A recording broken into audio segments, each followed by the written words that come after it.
You know, now if you don't know, Dr. Riek Machar has been charged by the government of South Sudan of murder, treason, and conspiracy against the state. Well, you may not know what that means, but let me tell you. So it means that Dr. Riek Machar is potentially facing a court, a criminal court towards him, and he's going to be tried, maybe sooner or later, I don't know, by the so-called the government of South Sudan, which think that they are holy. And this is because of the incident that happened in Nasser in March, which led to the house arrest of the vice president. Well, the things really get messy here, and let me tell you why. Because the government of South Sudan sacked the first or the former Chief of Justice, a guy called Shan Rich, who quote-unquote refused to charge the first vice president of treason, murder, and conspiracy. And the reason was because the vice president is innocent. He hasn't committed any of those crimes, but instead it is a politically, tribally motivated charges against him to maneuver the political space in the Republic of South Sudan and maneuver the people of South Sudan and block all the possibilities that there could be a potential election that is taking place in the country, which they have been adjourning every year. They tried it could have been 2022, and then they adjourned it again to 2024, and then now they put it to 2026. And after they understand that 2025 has come and people have no choice other than to go into the election, and then they come up with the big deal, which is the big plan, because it is a tyrannical, authoritarian, and fascist regime that doesn't want anything good to be enjoyed by the people of South Sudan, which is prosperity, peace, and stability. So what did they do?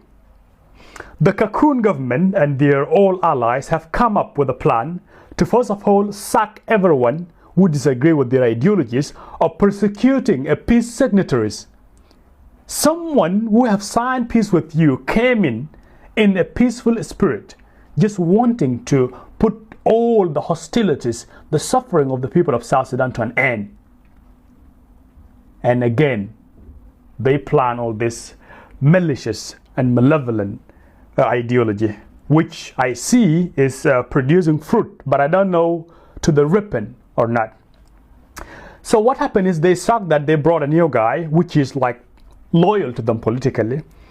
And second thing, the wife of the vice president for economic and cluster, Benjamin Bolmel, the guy who caused all the atrocities that are happening in 2025 in Nasser and across the nation by bringing mercenaries from Uganda, selling the nation out, the oil for 27 years in advance, has his wife been elected as the Consul General in the Ministry of Justice and Constitutional Affairs. Well, let me tell you what does this position means. Bear with me. This position means she is the lead directorate of public prosecution on behalf of the state or public.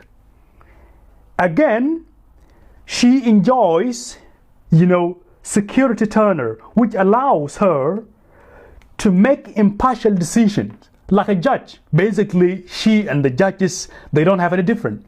And she's even over, on a superior moral ground than judges, because she is like the Consul General of the Ministry of Justice and Constitutional Affairs.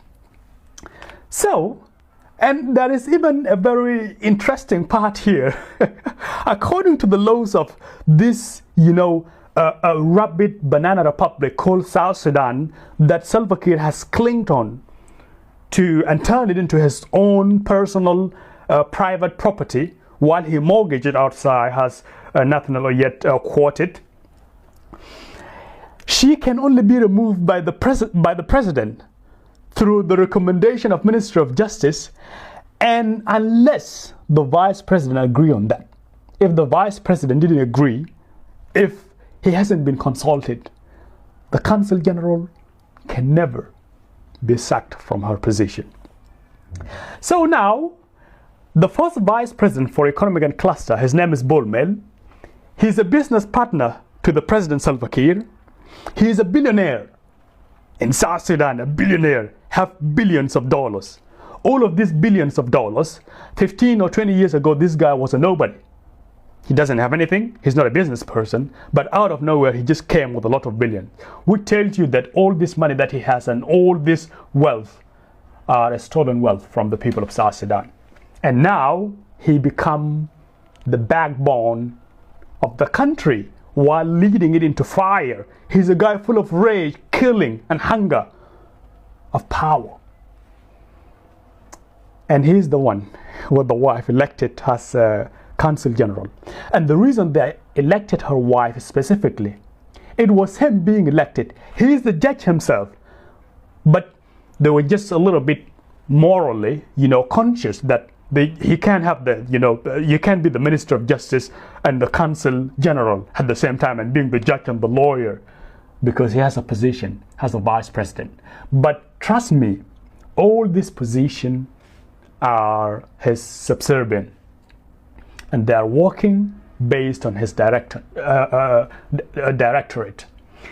So this tells you that the whole country is fighting with one family.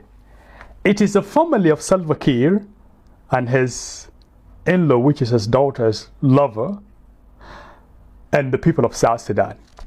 So it is the Kiir's family versus the South Sudanese now in this political situation at this juncture. It's not about SPLM-IO and SPLM-IG anymore. It is simply the government of Salva Kiir's family and the people of South Sudan. So the choice is yours. It's all up to us as South Sudanese whether to take matters into our own hand and say no to the dictator, to the authoritarian, to the fascist government who is killing civilians, killing women and children, bombing them. Hundreds of thousands have died already. Almost 500,000. Millions of people, almost 4 or 5 million, have fled the country because of his senseless, endless war that is endangering our life, endangering our environment, and even endangering our future. And that is not the life that we need. So, I believe in justice. And I believe no matter how they try, the people will always win. Because when people raise up to claim what belongs to them, nobody have the ability to dismantle that power.